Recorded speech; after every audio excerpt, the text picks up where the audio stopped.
au pied de la croix où elle était et sur la croix où il était, en nous la donnant pour mère.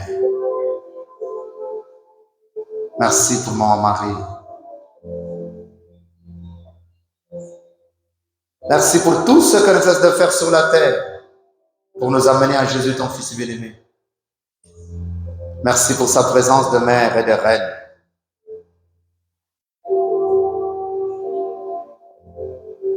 Merci pour ce paratonnerre que tu nous as donné, qui est Maman Marie. Merci pour ce modèle de foi, ce modèle de oui. Garde-nous toujours devant ta sainte face, Père. Et que nos vies te disent toujours oui. Et que par nos vies, Père, tu continues à construire ton royaume. Par Jésus, ton Fils bien-aimé dans l'Esprit Saint. Toi qui es vivant pour les siècles des siècles. Amen. Pour les siècles des siècles. Amen. Pour les siècles des siècles. Amen. Alléluia. Bien-aimés, nous allons nous asseoir maintenant pour écouter notre Dieu, nous nourrir par son enseignement.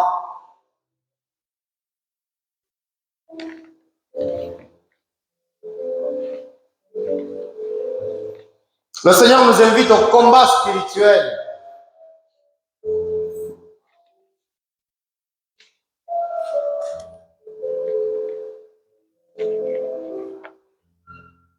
Le combat qui est le sien, non pas le nôtre. Le combat qui est pour sa gloire. Et rappelons-nous, ce combat est toujours au niveau spirituel. Et que nous avons à prendre nos forces en Dieu et non pas en nous-mêmes. Et chaque fois que nous voulons prendre nos forces en nous-mêmes, nous rendons ce combat un combat de chair.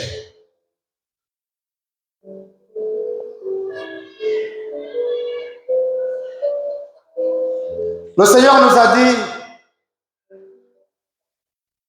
de mettre la ceinture de vérité pour tenir le haut et le bas de notre être, protéger nos reins qui sont très fragiles, et tenir, être des hommes et des femmes de vérité. La vérité vous rend libre, la vérité vous protège, la vérité devient une arme. Le Seigneur nous dit de nous revêtir de la cuirasse de justice pour protéger notre thorax, protéger notre cœur. Mais aussi, comme chez le Romain, qui était très souple, protéger aussi l'arrière.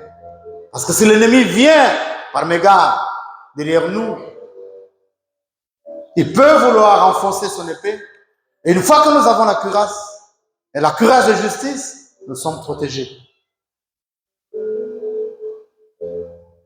Cette cuirasse de justice, c'est notre être, notre existence dans ce monde.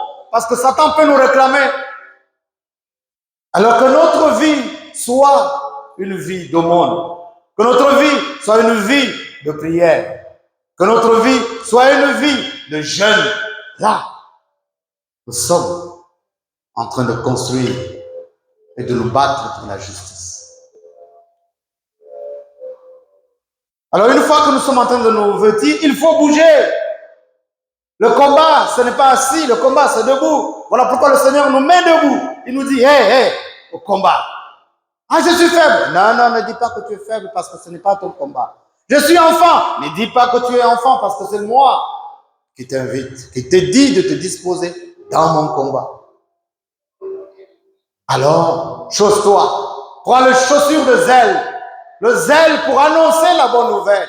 Le zèle, c'est la force, c'est l'enthousiasme que tu dois avoir. Tu dois toujours être déterminé à proclamer le royaume de la paix. Et à aimer ce que tu fais. Si tu aimes ce que tu fais, s'il y a l'amour, c'est que c'est toujours pour le bien.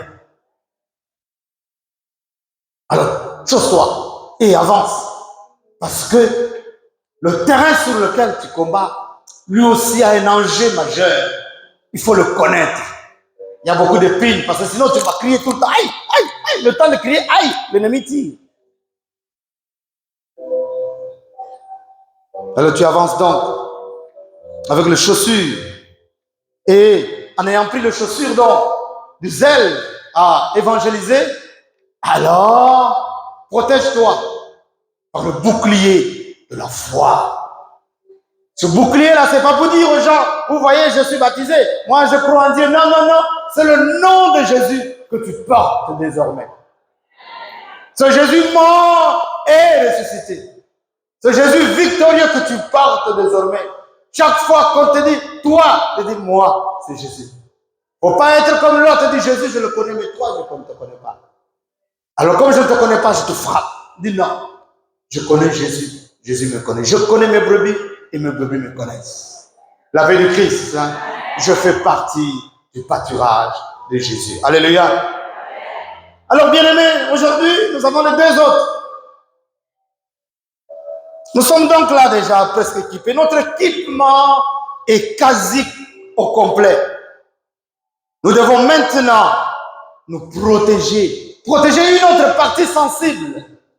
Cinquième arme, le casque du salut.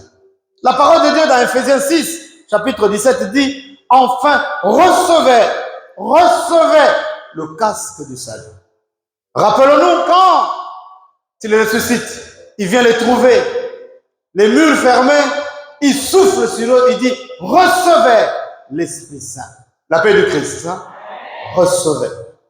Ce qui est différent des 4 armes que nous avons eu à prendre. Ici, nous recevons. Ce qui nous est demandé, c'est de ne pas aller fabriquer notre casque.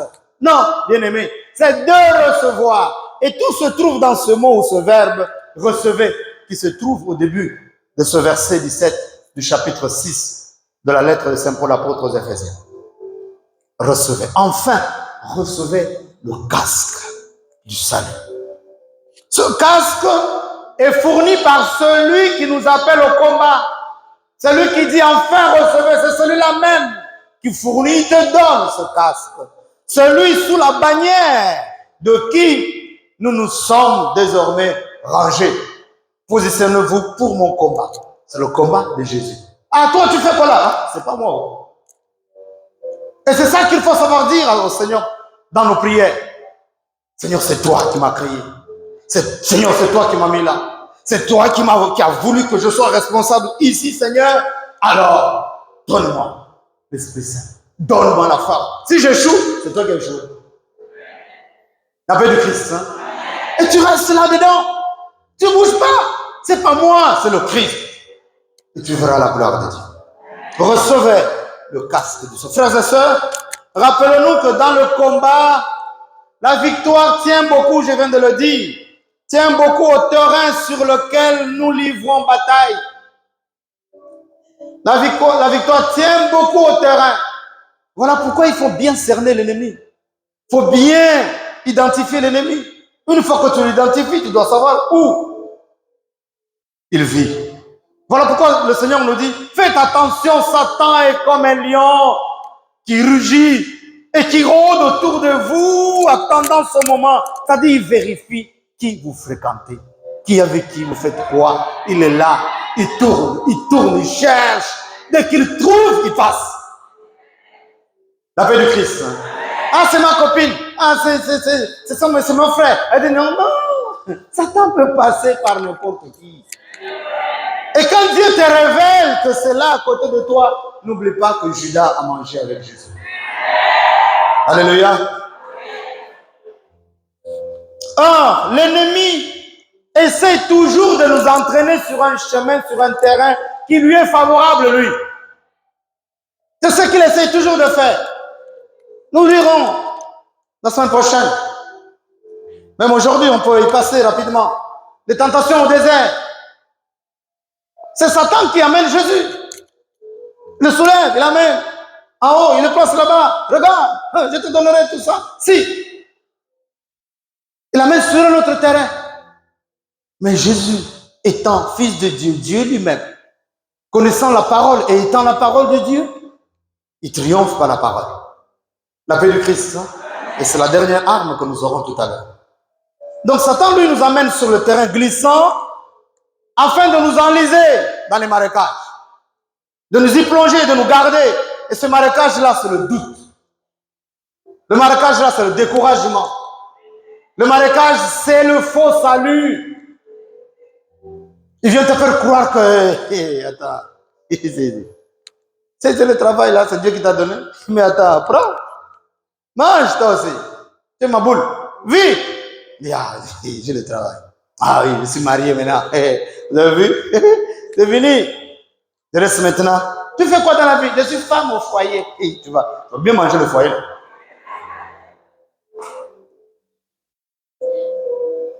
Satan te met dans le faux salut pour que tu puisses finalement t'asseoir et dire, presque en disant, tout est accompli. J'ai cherché le travail, j'ai le travail. Je voulais me marier, je me suis marié.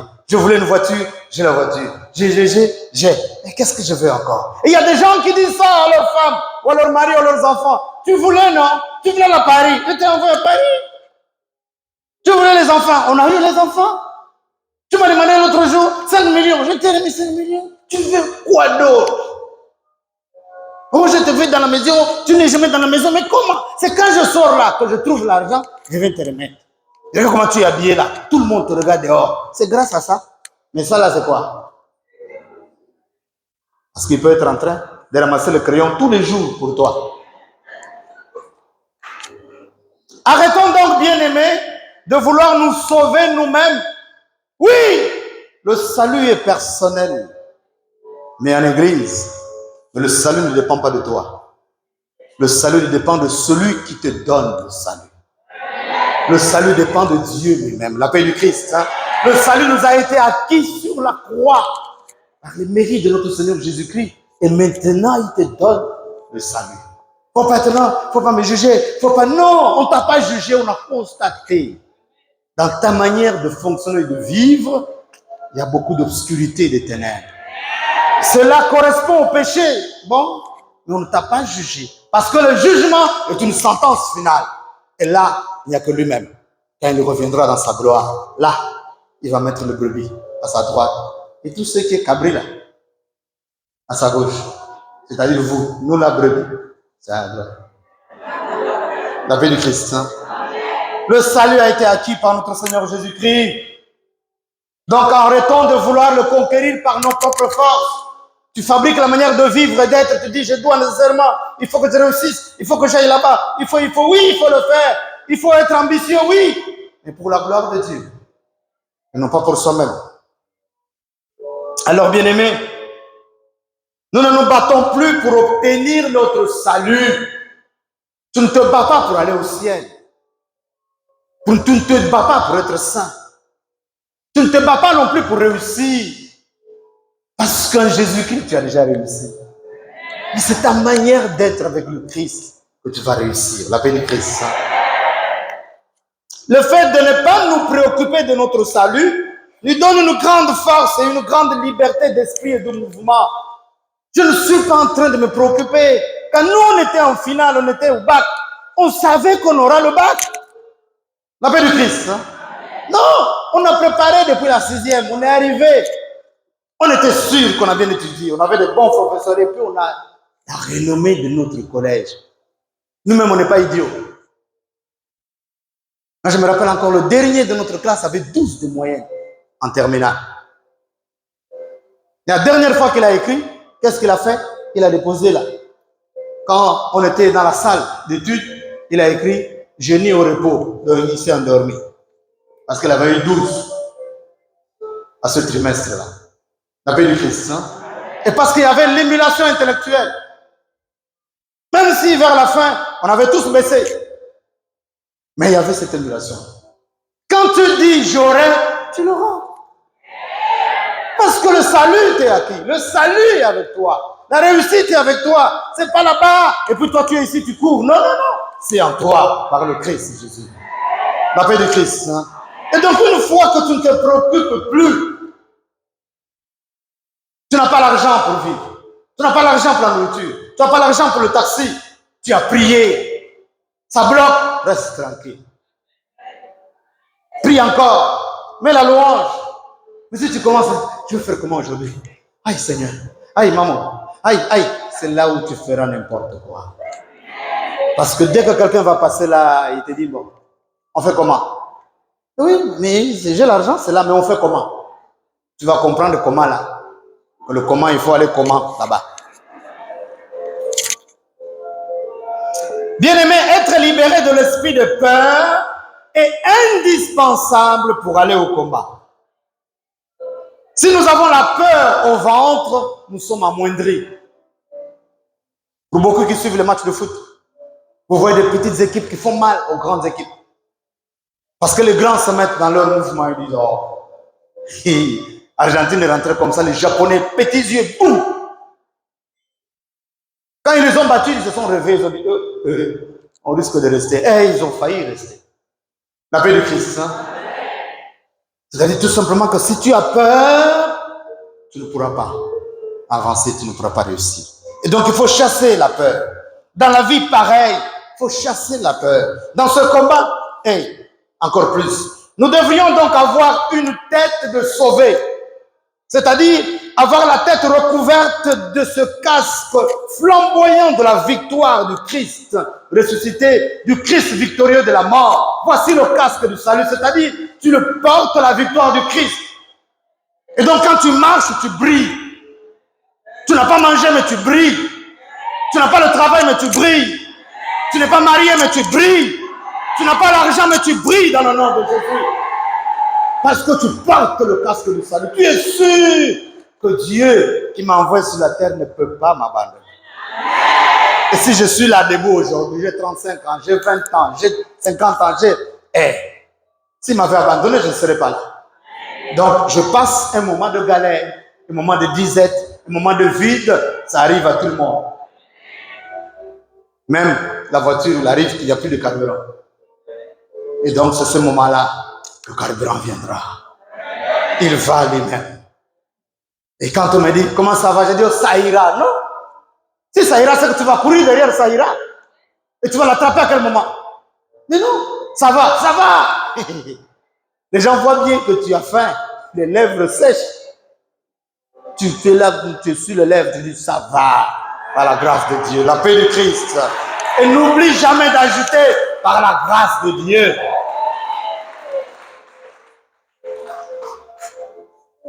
Voici donc le casque du salut. Saint Paul dans 1 Thessaloniciens au chapitre 5, verset 9 à 10, dit ceci. Dieu ne nous a pas destinés à son jugement, mais à la possession du salut par notre Seigneur Jésus-Christ, qui est mort pour nous. Fin de citation. Dieu ne nous a pas destinés au jugement. C'est-à-dire tout est fini, tout est clos. Non, tout est accompli. Non. Oui, il a tout accompli sur la croix. Pour dire que nous sommes sauvés une fois pour toutes. Il n'y a pas d'autre salut en dehors de celui que nous a acquis, Jésus sur la croix. Alors, vous allez voir que souvent, Satan attaque ce salut qui nous est déjà acquis. Il nous attaque. Il a ses formules, il a ses manières. Et souvent, si nous sommes très faibles, n'oublions jamais la parole de Dieu par Saint Paul. Là où le péché abonde, la grâce surabonde. Et là, comme elle surabonde, Satan vient, il te titille souvent. Ce sont tes péchés-là qu'il va remettre en question tout le temps. Tu vois, c'est pas hier là, tu as fait ça. Dis non, là tu es déjà condamné. Là tu ne prends rien. Tout ce que tu as fait là, tu es parti là-bas, tu as couché un homme là-bas, tu as couché une femme. Ça c'est même plus fort. Tu as encore volé l'argent et tu viens de te chamailler et tu viens demander la délivrance. Ça ne marchera pas aujourd'hui. La paix de Christ. Moi-même, nous-mêmes, on est souvent tentés. Moi, il m'est arrivé plusieurs fois. Parce que souvent, je cherche à me confesser tout le lundi. Il arrive que ça ne passe pas. C'est toujours en prévision de jeudi. Alors parfois, je suis là, je prépare. Et puis ça revient. Aïe, je me suis pas confessé. Aïe, aïe, là, c'est pas bon. Là, c'est pas si vraiment ça va. Dieu lui-même va agir. Vraiment, là. Peut-être que même je n'aurai pas assez de force. Peut-être que je vais être fatigué. Peut-être ça revient plusieurs fois. C'est quand peut-être je me mets à faire autre chose que j'entends la voix, la miséricorde de Dieu se moque du jugement. La paix du Christ. Hein? Satan veut te décourager. Satan veut te culpabiliser. Que tu sois toujours en train de penser à tes péchés, à tes fautes, pour que tu ne te ressaisisses pas et que tu ailles de l'avant. Parce que tes péchés te limitent. C'est comme ça quand j'étais jeune. Et que j'ai appris avec le père qui est décédé, Père Ngomina, quand il m'a mené pour les prières, Un jour, il sort de Envoromban. C'est comme ça qu'on appelait ce que vous appelez Angonjela Benala. Même s'il y a pharmacie d'Envoromban là-bas, c'est pour rappeler.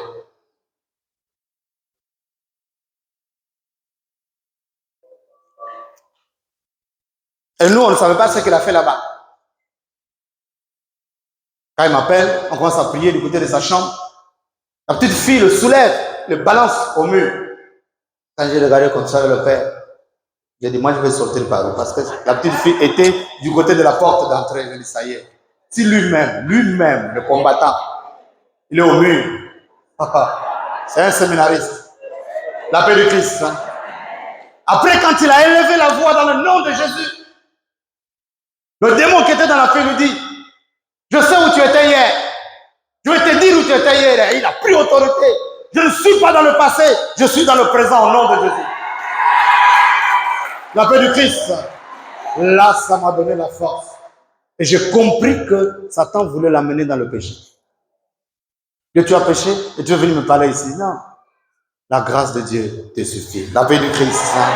Et donc Satan t'amènera toujours sur ce terrain-là pour t'affaiblir. Ne reste pas dans tes péchés. Oui, tu as péché. Et puis dis-lui, je ne suis qu'un pauvre pécheur. Il est venu pour moi et il m'a sauvé. Alors bien aimé, quels sont les signes qui prouvent que nous sommes sauvés? 2 signes seulement. Un, c'est la foi en Jésus-Christ. Et se rappeler toujours, Jean chapitre 6, verset 47. Celui qui croit que Jésus-Christ est sauveur, que Jésus-Christ l'a sauvé, il est sauvé. Une fois pour toutes. La paix de Christ. Hein? Croire et rester là-dessus, je crois à moi. Crois-tu? Je crois. Et tu n'as pas à te poser d'autres questions. Et ce n'est que la foi là qui te sauve. Deuxième signe, c'est le don de l'Esprit Saint. À ceux-là qui ont cru dans le nom de Jésus, il a fait don du Saint-Esprit. La paix de Christ. Hein? Je vous enverrai mon esprit. Je serai avec vous jusqu'à la fin des temps. Voici les 2 choses. Pour celui qui reçoit le casque. Le signe qu'il a le casque, c'est la foi. Et le don de l'Esprit Saint. Tu peux maintenant invoquer l'Esprit Saint, l'envoyer où tu veux, lui dire de faire telle autre chose dans le nom de Jésus. Il le fera pour la gloire de Dieu le Père. Alors bien aimé, attention au faux casque. Comme je l'ai dit tout à l'heure par rapport au péché, où Satan veut nous amener. Satan peut te dire que Dieu est miséricordieux. Et ceci a bouleversé beaucoup l'église, notre église. La miséricorde de Dieu. Il y en a qui ont dit non, Dieu est miséricordieux, c'est fini. On ira tous au ciel. Non. Il y a la miséricorde de Dieu, il y a le jugement de Dieu. Dieu est miséricordieux et justice. La paix de Christ. Hein? Voilà pourquoi il y a le paradis. Voilà pourquoi il y a le purgatoire. Et voilà pourquoi il y a l'enfer. Donc, si tu as commis des péchés et qu'il faut que tu sois purifié, tu iras au purgatoire. C'est ça la justice de Dieu. Le temps de te purifier et puis de monter. Tu ne peux pas avoir mangé quelqu'un ici sur la terre, toute sa famille souffre à cause de toi, et puis tu as dit à Dieu, pardonne-moi, à la dernière minute, Dieu t'a pardonné, et puis tu t'en vas au ciel. Et la famille là, où tu as mangé le leur là, eux ils sont en train de pleurer sur la terre. Toi tu es déjà au ciel, après au ciel tu le regardes et dis, oh, j'ai déjà demandé pardon. La paix de Christ, hein?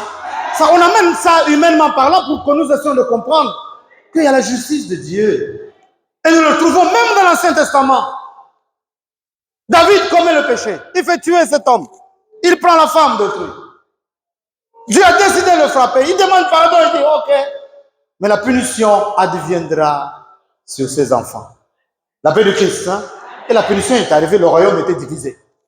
Amen. Voilà pourquoi il y a cette histoire aussi de générations. Il y a eu les aïeux. Et puis il y a toutes les générations qui viennent après qui souffrent à cause du mal qui a été fait et qui a les conséquences sur les générations descendantes. Alléluia. La miséricorde de Dieu. Il y a aussi ceux qui disent que l'enfer n'existe pas. Ça, c'est le faux casque de salut. Pour déjà te dire que oh, tu peux faire tout ce que tu veux, il n'y a pas l'enfer. Et donc tu iras au ciel. Ici, chez nous, ça va encore, mais en Occident, vous trouvez beaucoup de gens. Ils te prouvent par leur intelligence que l'enfer n'existe pas. Il y a aussi qui passe le temps à te parler de ce que nous avons étudié dans les lettres de Carpe Diem, avec l'espèce d'existentialisme, mal défini et mal compris. Il dit, toi, occupe-toi de ta vie, soucie-toi de ton confort, soucie-toi de ta réussite, fonce, va tout droit. C'est ce qui aboutit aux Gabonais aussi qui sont rentrés dans l'histoire, les jeunes Gabonais pour dire, mieux vaut mourir jeune mais riche. Maboul, Gabonais, qui meurt, Maboul. C'est-à-dire que tu passes le temps à courir derrière les choses, tu as acquis une voiture, une maison, tu meurs. Comme tu es mort, jeune, et tu es riche, c'est mieux vaut ça que mourir vieux. Et quand on t'aura enlevé les voitures et les maisons et tout le reste. C'est bête. Comment tu définis la vie? 2, 3 choses que tu as acquises. Et ça dépend même de la manière. La paix de Christ. Hein? Toutes ces choses-là, c'est le faux casque de salut. Qu'il faut vouloir éviter. La volonté du pouvoir. Qu'il faut éviter. La volonté de la gloire. Qu'il faut éviter. La volonté des richesses. De plus en plus, dans nos communautés, il y a cette volonté de parade. Les gens veulent se faire voir. Rien que ça me suffit. Je suis chef, je suis responsable, j'appartiens à, ainsi de suite. Il n'y a pas l'argent, mais c'est pas grave, c'est quand même moi.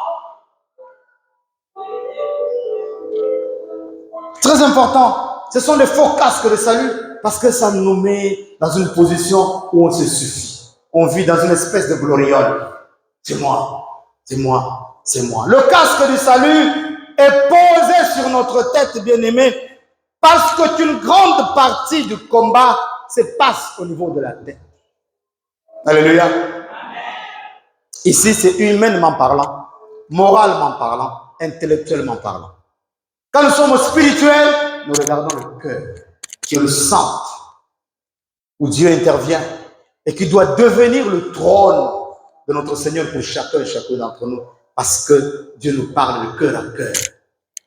Et fait asseoir, fait descendre ses grâces dans nos cœurs qui débordent dans notre vie. La paix du Christ. Hein? Alors d'une manière humaine, c'est la tête où nous réfléchissons. Et le cerveau est dans la tête. Et tout ce que vous voyez, puisque nous sommes dans l'actualité de la Coupe du Monde, il y en a même qui montrent aux autres quand ils sont déjà menés, 1 but, 2 buts, ils montrent aux autres, ils disent, c'est là, c'est le mental, c'est la tête. Il revient, au lieu de trembler comme ça, comme un bon zébi, non, joue comme les expliquants. Ça, c'est le vrai joueur. Quand ils ont le ballon, ils savent que le but est là-bas. La paix de Christ. Hein? Quand on prend l'équipe du Gabon, c'est combien les joueurs sont combien? Il y a au moins 10 qui sont fans. C'est pas vrai. Alors, tu vois pourquoi j'étais parti? Pour les bénir la fois dernière. Encore de ça qu'on avait battu le Maroc. La paix de Christ. Hein?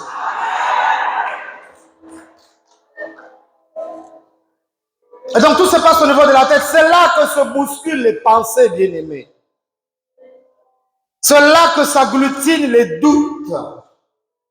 Que se forgent les réflexions et se prennent les décisions. Quelqu'un qui est là, il souffre. Il y en a qui fuient les maisons. Parce que quand ils ont commencé, j'étais moi non plus. Après, c'est arrivé à 4 enfants, 5 enfants, ils ne supportent plus. Quand ils arrivent, ils s'assoient, il y a un qui prend la jambe droite, il y a l'autre qui prend la jambe gauche, et puis ainsi. Alors, il préfère fuir. Quand il se met à la route, il regarde. Il réfléchit. Et puis, dès qu'il voit un sac qui traîne, c'est parti sous le sac. Donc, il a pris la décision de voler le sac d'autrui. La paix du Christ. Hein? Tout se passe là, dans la tête. Après, quand on l'arrête, je ne sais pas ce qui m'a pris. Excusez-moi. Non, qu'est-ce que... Comment ça t'a pris? Non, tout tourne là. Alors, Dieu nous dit, il faut mettre ce casque-là qui vient nous protéger. C'est-à-dire, à la tête, il faudrait que c'est à la tête que sont portés les coups. Quand nous sommes aussi dans le combat, quand nous sommes en train de jouer, mais surtout regardez ceux qui se battent à la boxe. Les coups fataux sont à la tête. Quand on voit quelqu'un, il a reçu le coup et puis il est parti comme ça là, dans le filet. Quand on décide, on met là, il a vu des étoiles. S'il se relève, c'est qu'il a vu 3 étoiles. S'il se relève pas, c'est qu'il a vu 12, 15. C'est-à-dire ça tourne la tête parce qu'il a reçu quelque chose au niveau de la tête. La paix de Christ. Hein? Donc les grands coups viennent au niveau de la tête. Alors le Seigneur nous dit de mettre le casque de salut. Parce que quand tu marches, les gens te regardent. Partout, les gens nous regardent. Et quand ils nous regardent, c'est toujours au visage. Parce que c'est là qu'il y a l'étoile. C'est là où tu brilles. C'est là où tu montres qui tu es. Et quand tu as le casque de la victoire, tout le monde a peur de toi. Et quand ton étoile n'est pas protégée, tu as le succès auprès des hommes. Les voitures qui passent. Non, les gens m'aiment. Ton étoile. Ton étoile. On sort avec toi. Pour ce que vous aimez sortir, jamais vous rentrez. Quand vous sortez une fois, vous sortez deux fois, vous sortez trois fois, on te prend l'étoile, on te prend l'étoile. Les gens sont en train de réussir, toi tu es en train de faner. La paix du Christ. Hein? Mais si tu connais ton étoile, alors là tu mets le casque. Et tu verras qu'on aura du mal. Tu peux rester sans mariage. Parce qu'il y en a qui vont te regarder et qui vont dire que si j'arrive là, je vais me détruire moi-même. Parce que là, non seulement il y a le casque, mais il y a le feu qui protège le casque. Sixième arme, c'est le glaive de l'Esprit Saint. Autant nous avons reçu le casque du salut, autant aussi, Saint Paul nous dit, toujours au chapitre 17 de sa lettre aux Éphésiens, non, toujours au verset 17, chapitre 6 de sa lettre aux Éphésiens, recevez le glaive de l'Esprit Saint, c'est-à-dire la parole de Dieu. Recevez. Vous avez porté les autres choses, mais le casque, recevez-la. Je suis mort sous la croix pour vous. Recevez le salut. Il n'y a pas d'autre salut que celui-là. Et maintenant, recevez le glaive. Nous sommes déjà habillés. Nous avons besoin maintenant d'attaquer. Nous pouvons nous défendre, même attaquer avec la vérité. Mais il nous faut l'épée. Bien-aimés, comme le casque, le glaive de l'esprit est à recevoir, ce n'est pas la peine de nous forger notre propre glaive, de dire je vais me battre, ainsi de suite. L'épée, c'est l'arme offensive du corps à corps. C'est ça l'épée. Il ne faut pas te mettre sur un terrain où tu ne maîtrises pas. Tu dis je vais me battre, ainsi de suite. Non, le combat est spirituel. Alors il faut avoir les vraies armes. Parce que qui est en face de toi? Ce sont les principautés, ce sont les dominations, ce sont les chérubins, ce sont les trônes, ce sont les séraphins du monde de Satan. Pourquoi ils ont le même nom? Les autres, on les retrouve aussi chez Jésus, parce que Satan veut tout copier. Il veut faire de la même manière.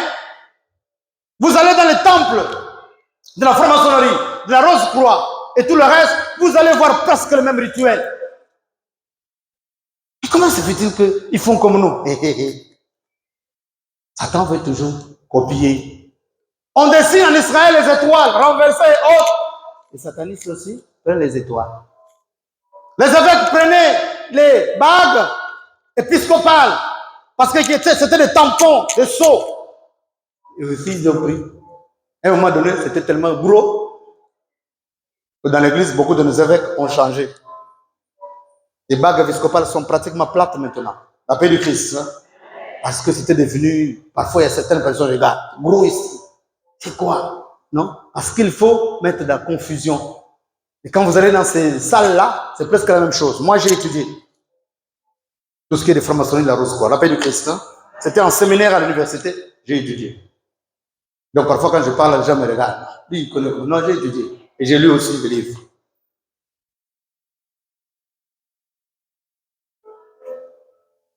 Voilà pourquoi, quand quelqu'un ne connaît pas, quand ils viennent vers vous, ils vous racontent n'importe quoi.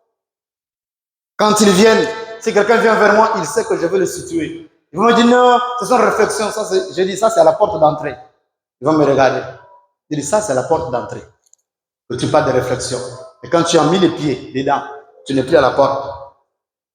Et tu sais que tu ne peux plus reculer. Donc, si c'est avec moi, tu sais déjà que je connais. Va parler ceux qui ne connaissent pas. La paix du Christ. Hein? L'épée, c'est l'arme offensive. Comment est composée cette épée? Quelle est sa composition?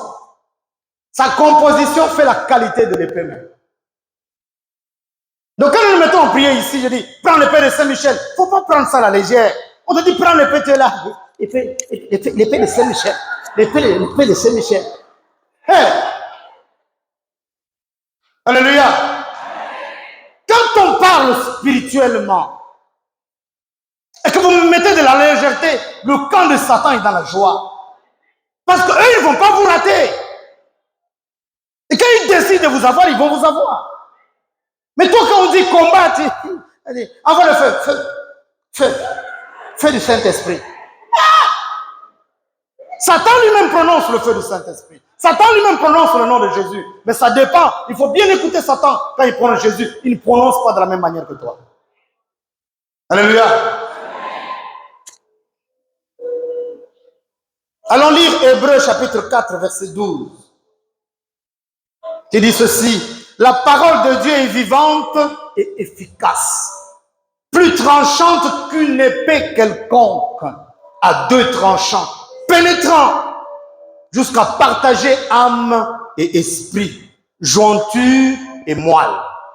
Elle juge les sentiments et les pensées du cœur. La paix du Christ. Hein? La parole de Dieu. J'aimais ces chants-là quand j'étais au séminaire. La parole de Dieu. Ah, c'est à Saint-Michel où j'avais appris ça. Mais quand je voyais les gens là, la parole de Dieu, les sorcières, la parole de Dieu était comme une épée. Dieu m'a montré les choses très tôt, la paix du Christ. Hein? Et je m'étais énervé à Saint-Michel et Kambola. Personne ne me connaissait même. Bien aimé, la parole de Dieu est donc une épée éminemment moderne. Elle est moderne. Elle est pour chaque jour. Elle est pour chaque année. Elle est pour chaque siècle.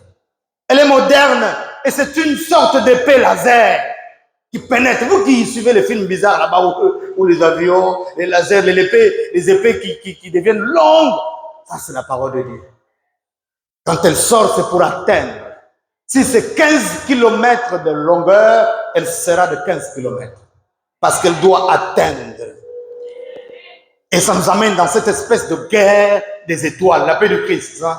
Une fois que l'autre a pris son épée, toi tu prends ton épée qui est la parole de Dieu. Mais Satan travaille pour que la parole de Dieu, vous ne puissiez pas la maîtriser. Et donc que vous soyez perdus. Ça c'est la composition de l'épée. C'est la parole de Dieu. Et c'est ça sa qualité, c'est ça sa différence avec les épées que Satan peut prendre pour quiconque. Et nous avons l'art du maniement. Non seulement il faut donc recevoir le glaive de l'esprit, qui est donc la parole de Dieu, il faut connaître que c'est la parole de Dieu, quelle est sa composition, c'est-à-dire sa force même et sa qualité, donc c'est sa force. En même temps, il faut savoir manier cette épée. Manier donc la parole de Dieu. C'est une épée de lumière au service de la vérité qui révèle les fautes, qui met au jour ce qui est caché. Et donc, il faut savoir manier cette épée-là. Parce que c'est une épée de lumière, tout simplement. Rien ne peut être caché là où se trouve la parole de Dieu. Parce qu'elle est là pour porter la lumière. Elle est là pour révéler. Elle est là pour mettre le fonctionnement de Dieu, la paix du Christ. Hein? Et c'est à cause de ça que les gens ont peur de la vérité. Ils ont peur de ceux qui connaissent la parole de Dieu. Ils ont peur des enfants de Dieu. Et Jean nous dit au premier chapitre, la lumière est venue dans le monde. Le monde a préféré les ténèbres. La paix du Christ. Hein? Le fourreau de la parole de Dieu, c'est notre bouche. Si vous suivez ces films-là, beaucoup vous êtes dans le film des machins bizarres, des amourettes. Mais si vous êtes dans les films d'histoire, le fourreau, c'est là où on enfonce, là où on place l'épée, là où on place le glaive.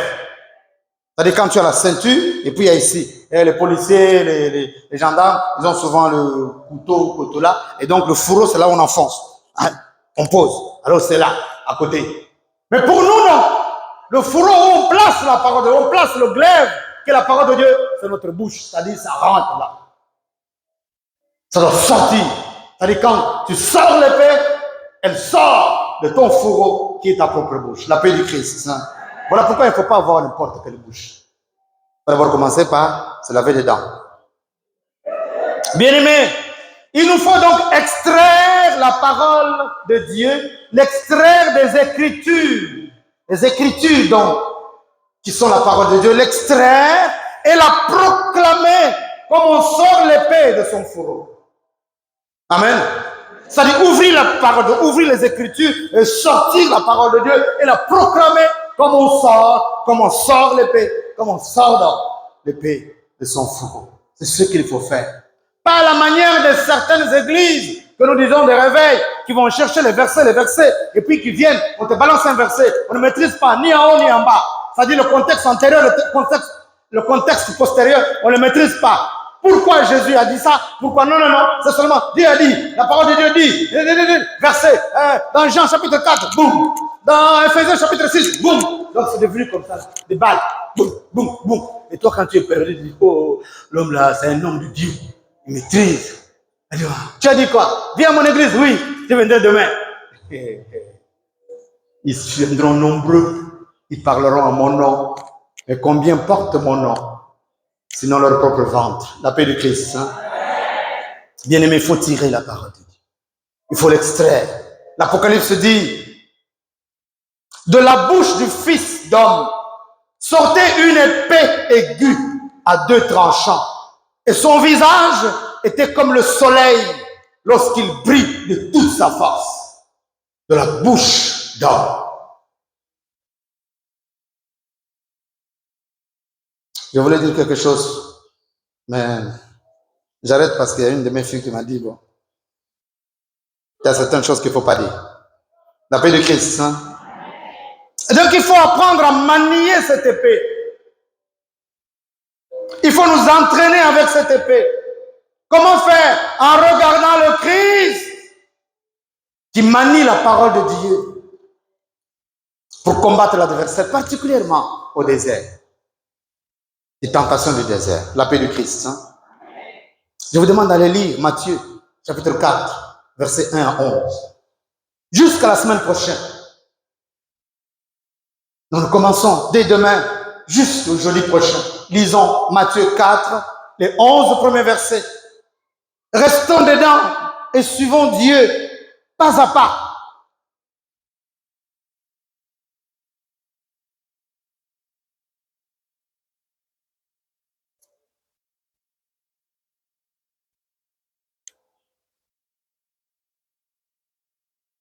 Là au désert, bien-aimé, c'est la parole de Dieu contre la parole de Dieu. Satan dit, Dieu aussi dit. Mais il faut trouver la différence.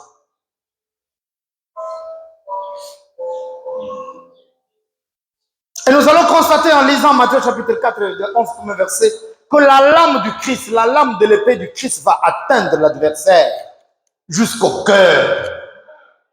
Pourquoi? Parce que cette parole de Dieu que sort le Christ est pure. Mais la parole de l'autre est teintée de mensonges, c'est calculé. Il veut la voir sur un terrain qui lui est propre à lui. Regarde, ça va pas dire? Si, je te donnerai. Il va être frappé. Jusqu'à ce qu'il va l'amener au sommet du temple. Quand Jésus va terminer avec lui là-bas, il ne peut plus rien faire. Qu'est-ce qu'il fait? Outre d'escampette. Il abandonne là-bas. Et en même temps, il avait déjà prononcé qu'il est écrit qu'il va envoyer les anges pour le transporter. Et cela va s'accomplir. La paix du Christ. Mais, parole de Dieu contre parole de Dieu. Il faut bien lire pour rester dans la vérité et comprendre comment le diable utilise la parole de Dieu pour ses propres fins. De la même manière, vous avez beaucoup de gens qui se disent prophètes aujourd'hui, qui utilisent la parole de Dieu pour leurs propres fins, qui construisent les églises pour leurs propres fins. J'ai vu hier, j'étais assis, je vois sur Facebook mon propre fils à Kango. Qui a écrit maintenant? Mission de la compassion.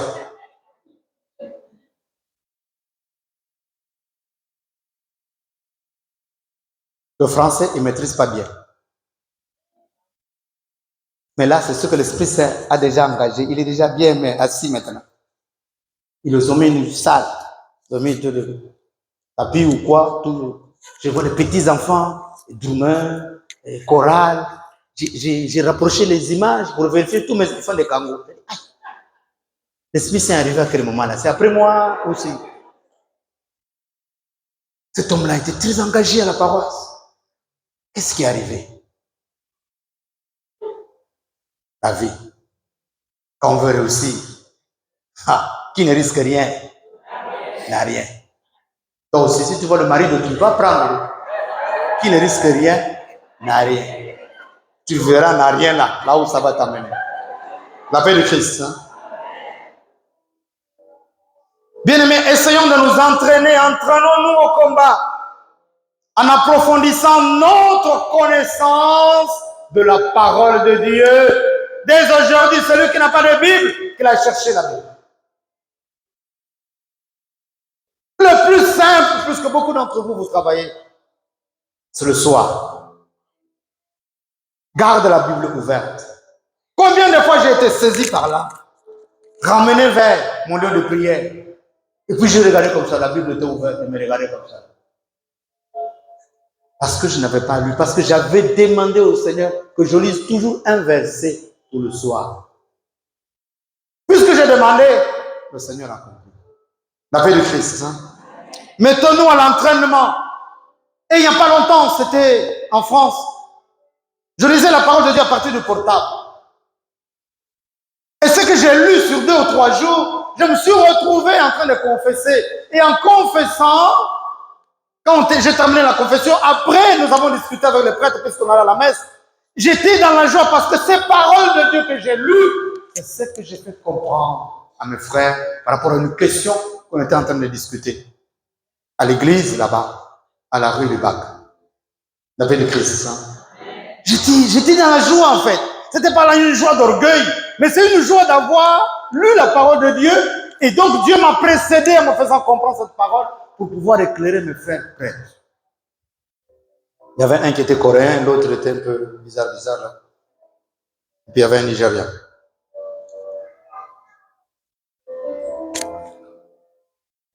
Bien-aimés, entraînons-nous.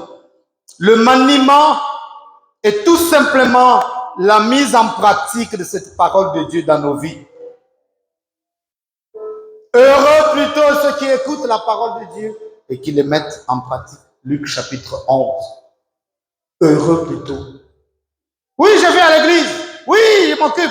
Oui, je suis engagé.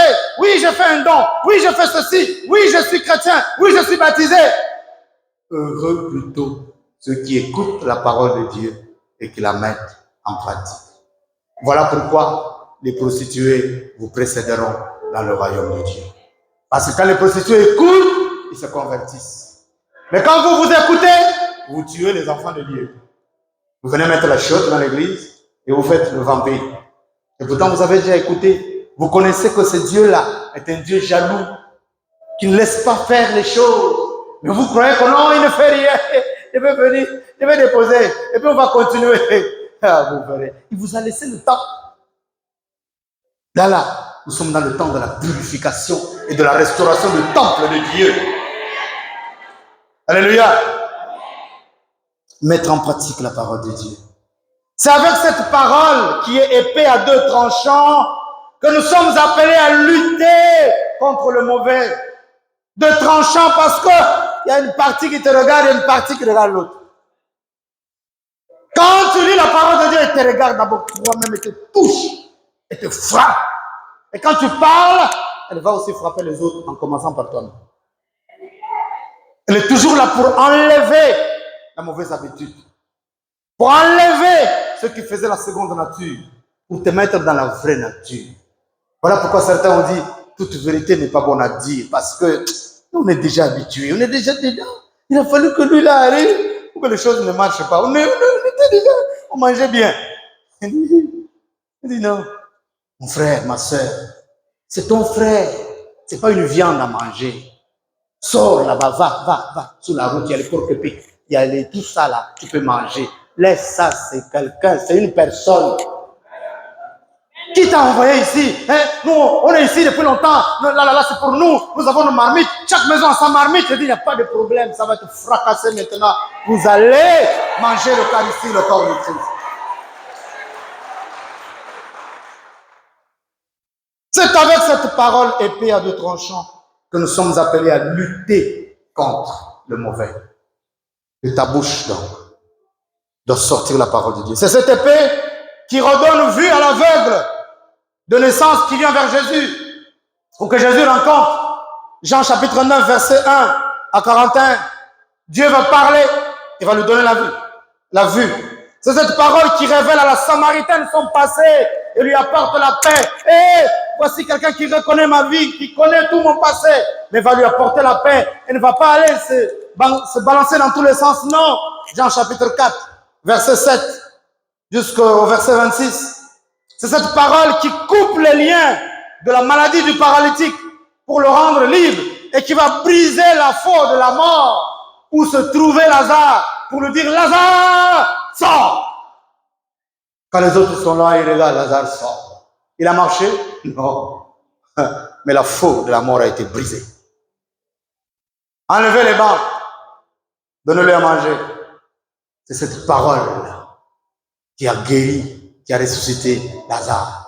La parole est vie et toutes tes paroles. La paix du Christ. Hein? Tu bénis par la parole, tu maudis par la parole, tu engages le combat par la parole, tu décides et tu parles. On est venu te déranger dans le sommeil, tu te réveilles, tu dis au nom de Jésus, c'est ma maison, c'est la maison du Christ. Ta parole prononce le Christ et fait advenir le Christ. La paix du Christ. Hein? Et quand le prêtre est là, il dit que ce corps, ce pain devienne le corps et ce vin, le corps et le sang du Christ. C'est devenu corps et sang du Christ. Alléluia. Et quand tu dis à ton enfant que Dieu te bénisse, tu vas réussir dans ta vie, tu vas aller de l'avant, la lumière du Saint-Esprit a envahi l'enfant. Et quand tu dis à l'enfant, tu verras si je ne suis pas ta mère, la parole du diable envahit aussi l'enfant. C'est-à-dire, il est maudit maintenant. Et tu as ouvert la porte. Tout le monde peut frapper l'enfant. Ah, c'est pas moi. J'avais prononcé ça dans la colère. Les voisins ont entendu. Ils sont venus achever ta colère. La paix du Christ, hein? La parole.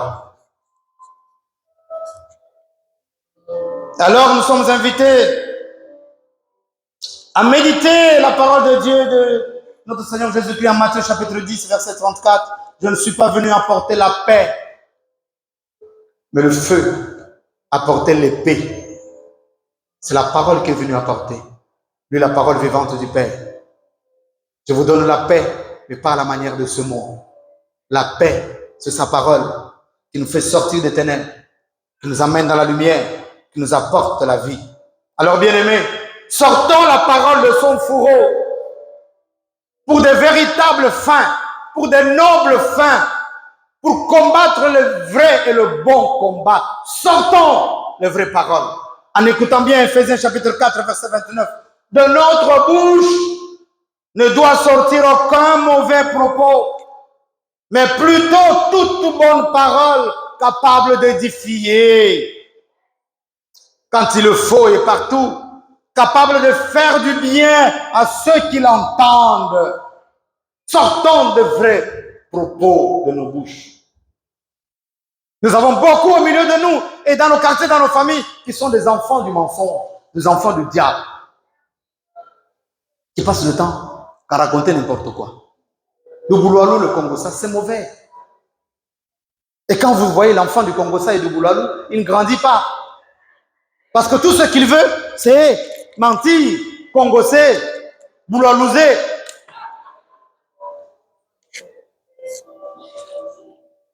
Quand quelqu'un passe le temps à raconter, c'est un problème. Quand on était à l'école primaire, souvent j'entends aussi ici, là, une maîtresse regarde les enfants, ils commencent à dormir, ils ont faim. Et puis il dit, histoire, tu vas entendre, tu vas voir, petit bout dans le coin là-bas où il dormait. Raconte! Il dormait. Les vraies choses de l'école, il ne suit pas. Mais donc quand on met histoire, on dit raconte, il est en joie. C'est juste pour le réveiller. Mais si on va à l'école pour écouter les histoires, on ne va pas grandir. D'où les films que vous regardez tout le temps là. Ça ne vous fait pas grandir en amour. Fermez ça. Mettez code exclu. J'entends au chakaraka, où il y a le chaka, où il y a... Le chaka, c'est pas même. Le karacha, ou c'est pas quoi là, les trucs des Indes là. Non, c'est quoi dans le film là? C'est quoi? Il faut dire. C'est chakara. C'est une malédiction, non? Ça, c'est ce que vous connaissez. Donc le chakara là est sur vous. Mais pourquoi vous ne vous mariez pas? Vous voyez les choses que vous cherchez à regarder. Vous dites, oh, c'est un film. Non! Non, bien-aimé. Il y a des gens qui ont travaillé pour ça. Il y a des gens qui font des incantations pour ça. Pour que vous puissiez suivre. Hé! Faut vous réveiller. Faut vous réveiller. Vous sortez, vous allez le soir, vous êtes dans le quartier, les mêmes beignets que vous prenez là, quelqu'un est là, il y a une rangée de 100 personnes, les mêmes beignets sont à droite, il n'y a pas de rangée. Comment pouvez-vous expliquer ça? Alléluia. Et quand vous voyez Reebok, vous voyez Adidas, vous voyez tout le reste là, ne pensez pas qu'il n'y a rien qui soit fait. Attention, c'est à cause de ça qu'on écrase l'Afrique. Parce qu'on nous tient pour des idiots. On ne cherche pas à vérifier et à connaître. Tout le programme qui est là en Afrique, c'est le programme d'Afrique. C'est pour maintenir l'Afrique dans la méconnaissance, l'ignorance, le maboulisme. Sauf moi. Alléluia. Bien-aimés, nous sommes maintenant des combattants. Nous avons toutes les armes. Nous avons 4 armes à prendre nous-mêmes. Nous avons 2 armes que nous recevons de la miséricorde de notre Dieu. Nous sommes maintenant équipés. Nous devons devenir comme ce frère qui est parti payer à Liberman 4 croix de Saint-Benoît. Dans sa tête, et c'est ce qui fonctionnait, c'est qu'il y avait une croix. Il a placé toutes les 4 croix, elles étaient là. Et en même temps, il a placé ici, il y avait 2 ici et 2 devant. Je dis, mais comment ça fonctionne? Il dit, il y a 2 autres. Normalement, c'est pour une ici et une là. C'est-à-dire, quand Satan vient devant, derrière, à droite, à gauche, il trouve la barrière qui est là, la croix de Jésus-Christ. La paix de Christ. Et lui-même fonctionnait comme ça dans sa tête. Et c'est ce que nous devons faire. Il faut être armé. C'est ta propre vie qui doit devenir arme. Et cette arme, l'armure, c'est le Christ lui-même. Nous avons donc écouté Dieu. Dieu nous prépare à des grands combats. Restons maintenant debout. Que notre vie devienne un combat. Puisque notre vie est déjà un combat, que tu le veuilles ou pas, si tu ne luttes pas dans ce monde, tu vas te dégrader. Tu peux te prostituer comme tu veux. Même cet argent que tu prends de ta prostitution-là, si tu ne réfléchis pas et tu ne te bats pas pour fructifier, tu resteras prostitué à vie. Même à 50 ans, tu auras les clients. Même à 150 ans, tu auras les clients. Parce que si tu essaies de te battre, à un moment donné, tu vas dire, je suis fatigué de faire ça. Je vais maintenant aller faire quelque chose de mieux, parce que même mon corps ne répond pas. Regardez toutes les personnes qui arrangent le corps, qui lavent le corps, qui lavent le corps. 30 ans, ça passe. Tout le monde me voit. Je suis belle. Les gens disent, je n'aime pas ça. Mais dans le cœur, oui. 40 ans, ça passe. 50 ans, la peau ne réagit plus. C'est là que nous, maintenant, on voit clair. On dit, ah, tu as une tache noire là. Oh non, ça c'est la savonnette. Quand j'ai mis la crème, ça dure 1 mois, ça dure 2 mois. Donc tu as arrangé le corps. Le corps ne répond plus. Donc à un moment donné, les choses s'arrêteront d'elles-mêmes. La paix de Christ. Hein? Et donc il faut s'armer. Il faut s'armer, bien-aimé. Nous prenons trop la vie à la légère. Et nous passons le temps maintenant, on nous critique. On dit, oui, ceux-là, ils vont à l'église là-bas pour les miracles. Oui, du temps de Jésus, qui n'y allait pas pour les miracles? Qui cherchait Jésus pour Jésus? Dis non. Même ses propres parents ont entendu que tu as fait les miracles dans le village là-bas. Il faut faire aussi ici, chez toi, dans ton village. Et il a été attristé pour cela, à cause de leur manque de foi. Mais chacun y allait pour ça. Mais Dieu peut utiliser le miracle pour faire de toi pécheur d'homme, pour faire de toi artisan de paix, pour faire de toi instrument de la gloire de Dieu le Père.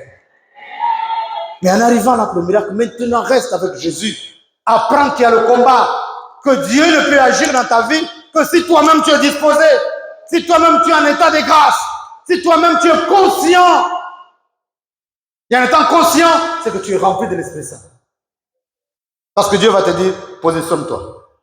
Tu vas dire, oh non, Seigneur, envoie les anges. Mais les anges viendront autour de qui? Plusieurs fois me montrer. Combien de fois m'a bastonné, et puis il y a les anges qui sont descendus.